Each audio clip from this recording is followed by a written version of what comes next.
Cheers. What's poppin', Cougs? Welcome back to another episode of Coug on the Clock. I return as your host, Alexander Huddleston, so sorry. And I'm Preston Horgan. Preston Horgan, welcome back to the desk, my friend. Always good to be back. Yeah, I'm excited for you to be back, honestly. Thank you. You couldn't come on a better episode, personally. Well, it's your birthday episode. It's my birthday. It's my Taylor Swift year. Are you feeling 22? You know, today walking around with my balloons on my backpack and my hat, I feel more like 12. But, you know, I'll feel 22 in a little bit. Let's go into some topics today. We got some WSU women's basketball. Obviously, big news from that section. You have WSU men's basketball, the John Jones fight card, and NFL Combine, kind of who we're looking at, who we think are, you know, players to look out for, and of course, some birthdays. So, with that, let's get into the show.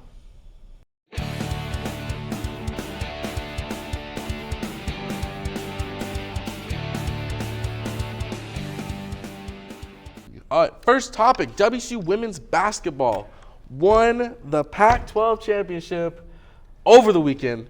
And what's crazy is it's their first Pac-12 championship visit, and they won it.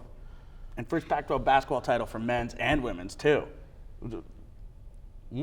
Oh, men's have never won in general, WSU's never had it? Oh, my gosh. Well, that's what made it really special. Yeah, what's really funny is because I was at work when it happened, so you know I was working the baseball game and we're talking over the radio like, you know, hey, here's the score update, and the game was neck and neck. Like it was a close game the entire time. There was no determined winner anywhere in that game until the clock hit zeros.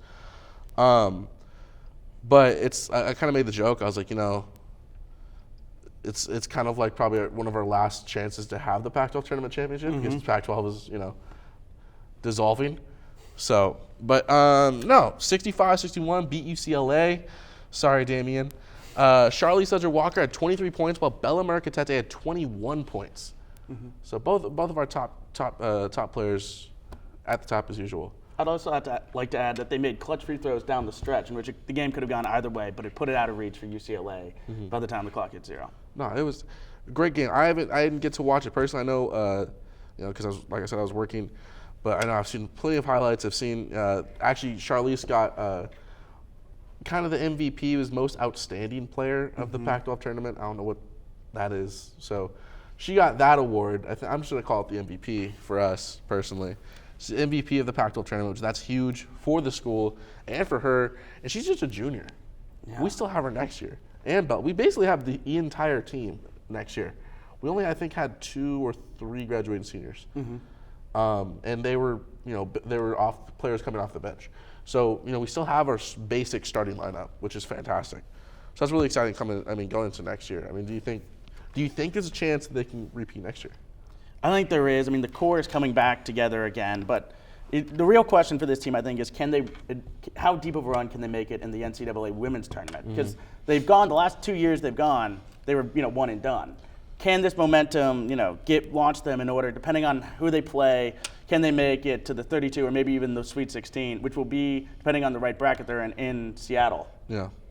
No, I was thinking about it, it's like, I'm going to be honest, UCLA was definitely a winnable game.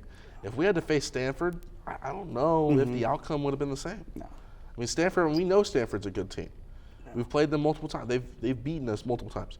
I think we kind of lucked out a little bit having to face UCLA in the championship. Nonetheless, I mean, UCLA is a great team. That's why they were in the championship. But I do think having to play them instead of Stanford was a huge impact on how that game turned out. It all comes down to matchups. So you got to play the right team in order to win. That's why you play the game. We'll move on to WSU men's basketball. Currently 16-15. You know, we're 1 over a winning record, 11-9 in conference, which is, you know, a little bit better. That's 2 over winning. But I mean, are we going to make the tournament? I don't think we're not going to make the tournament. The only way we make the tournament is we go on a Cinderella run through the Pac-12 tournament and win. But we are going to make the NIT, and the Pac-12 tournament, depending on, you know, if we win, that will affect our seeding and raise it a little bit. Because we are currently projected like a 7th seed in the NIT, but if we win a game or 2, we might move up to 6th or 5th. Okay. So, wow.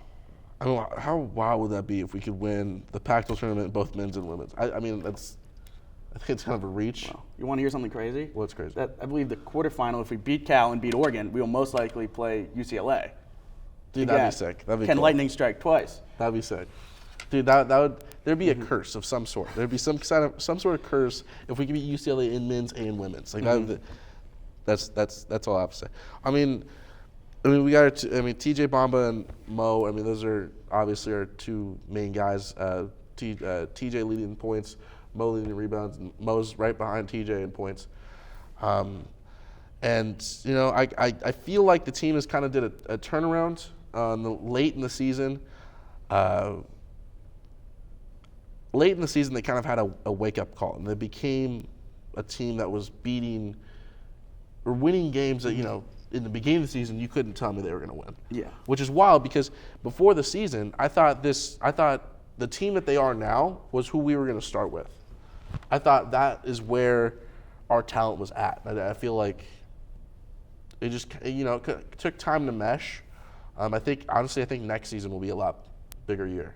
Yeah, we got a lot of returning guys, including DJ Rodman coming back for his 5th round. One more year. And then the big deal is if Mohamed Gay can stay, that would be huge for us. Do you think he will? I don't know. I mean, I didn't think he was going to stay last year. So he might either declare for the draft or enter the transfer portal again, but we will see. We'll see. I mean, that's all I have to say for men's basketball. Do you have anything else to add that you want to talk about? Well, I'm excited they should beat Cal because they only won 3 games last year, and that, you know, they won them first one pretty handily at home, but on the road they got out to a huge lead, and then the Cougs switched to a 2-3 zone and they let them back in the game, which I think Cal Smith has got to work on. But I'm really excited after hopefully we beat Cal as we play Oregon, and we went 1-1 with them, including an emotional win at home that was close, could have gone either way, but the Cougs pulled it out. Should be a good Pac-12 tournament. You know, it's anybody's year this year. Yeah.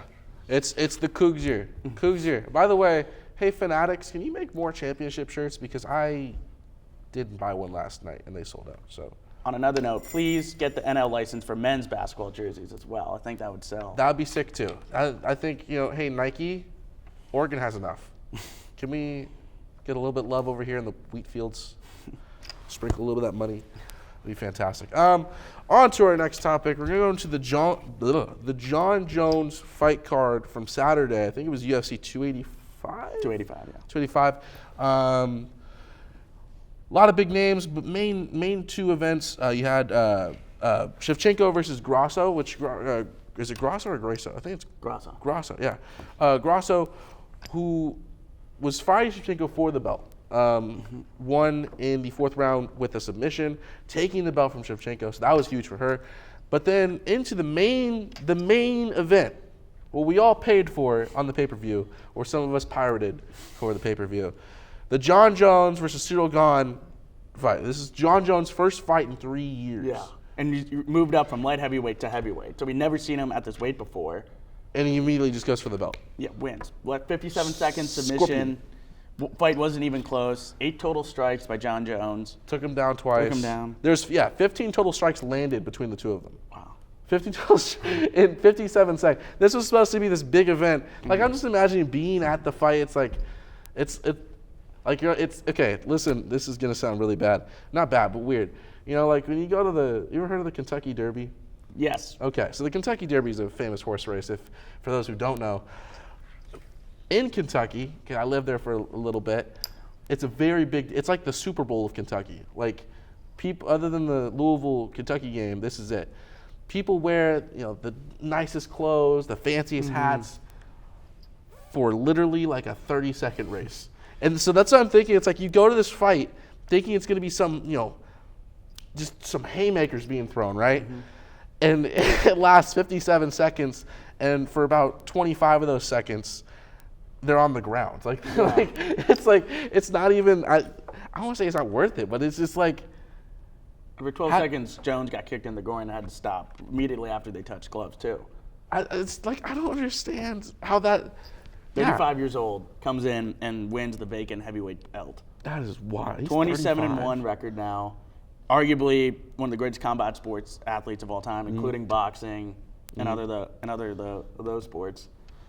Dude, that's wild. He's Also, fun fact for those football fans, he's older brother to, I think, current Raiders linebacker Chandler Jones. So, yeah. They kind of look alike, too. Yeah, good genes in the family. Yeah, both elite athletes. But, yeah, no, great fight between Gon and Jones. I can't believe Gon didn't hold up his end of the – I can't believe it. The fight went by so fast. Like, it's a title fight. You're holding onto your belt. Shevchenko held on for 4 rounds. You couldn't last a minute. It was a minute, dude. I mean, I couldn't last. I'm not going to say I'm going to get in the ring. I'm not going to get in the ring with John Jones. You know, like I'm not going to mop the floor. I'm going to get the floor mopped by me. Like I don't know. That's wild to me. Wild. But yeah, let's move on to the next topic. Let's go into the NFL Combine. We both picked a couple players we want to talk about a little bit or just cover a little bit. So who are you looking at, man? Well, in my opinion, the big winner of the NFL Combine is Anthony Richardson. Guy set the vertical record, long jump record, and I believe one other record. For quarterbacks. Quarterbacks. Yeah. Showed off in a massive arm that he has, 60-yard passes down the field, look beautiful. To me, the Combine doesn't really hurt a player. It should just confirm what's on tape. And it really shows sort of his athleticism and his arm strength. And I'm looking at the draft order here, and the Colts pick at 4th. And they need a quarterback. Shane Steichen, who was the Philly offensive coordinator last year, see Anthony Richardson and say, I could turn him into like a Jalen Hurts style player with the running, does need to work on his accuracy, but both played in the SEC, both immensely successful, and real leaders of their teams as well. Yeah, no, I agree. I mean, I think people are overlooking Anthony Richardson. He made people think Kyle Pitts was a generational talent. And I mean, Kyle Pitts he's good, but not what he was supposed to be. Not what everybody I mean, for a tight end to go in the, I think, top 10 picks, he was like, who was he, number 8th? I think to Atlanta, 6th or 8th to Atlanta. For a tight end to go that high, unless you're like Tony Gonzalez or Rob Gronkowski or somebody like that, dude. And to put out the numbers that he has, Anthony Richardson deserves a Grammy or an Emmy or whatever. You know, the award goes to, you know, like he put on an act for Kyle Pitts. So I think Anthony Richardson is definitely a player that people should look more into, personally. His draft stock rose. In my opinion, he surpassed Will Levis as either the second or third best quarterback in this draft. Okay. Well, I feel like we have to cover Dayton Henley. He's the 4th ranked among linebackers total in the Combine off their score. He ran a 4.5 40, had a 35-inch vert, and overall grade by NFL, you know, I won't say professionals. What is it? Like scouts? Scouts. Yeah, scout. Thank you. 6.19, which basically means that he's probably going to start as a backup, but he definitely has potential to be a starter in the NFL. Yeah. And that's huge. That's awesome for, you know, him and I think Cougar football. Yeah. What really gets me with him is that not only is he a great linebacker, he's also a leader. He was captain of the WSU defense, comes in, brings amazing leadership skills, which what you need at that middle linebacker position. Very well the spoken. Quarterback of the defense. Yeah. I think he goes probably either really late first or second or third round. So I'm thinking late second, early third. Late second, early third. I think that. Look, do you have anybody else you want to talk about? Well, I would just say Bijan Robinson, running back out of Texas, cemented. You know, he had great numbers, and he proved himself that he should be the #1 running back taken in this draft. Okay. Wow. Thank you, Cicely. Real quick, just talk about, I have 2 other players. Tuli Pulotu, I'm probably saying that wrong. Absolute stud. I feel like he's under the radar player. He's a I believe an edge for USC. So I just had to cover that because I'm a USC fan. But he's cousins with Talanoa Hufanga, who is a Niner safety, and I feel like, you know, Talanoa was the under the radar player. I feel like, you know, I like those under the radar players. Plus he's a Trojan. I like him. But Lucas Van Ness, he's a linebacker from Iowa. Dude is built like the Hulk. His muscles have muscles. Like it's disgusting. Like it's like bubbles. Like it's like bubble wrap all the way down. It's wild.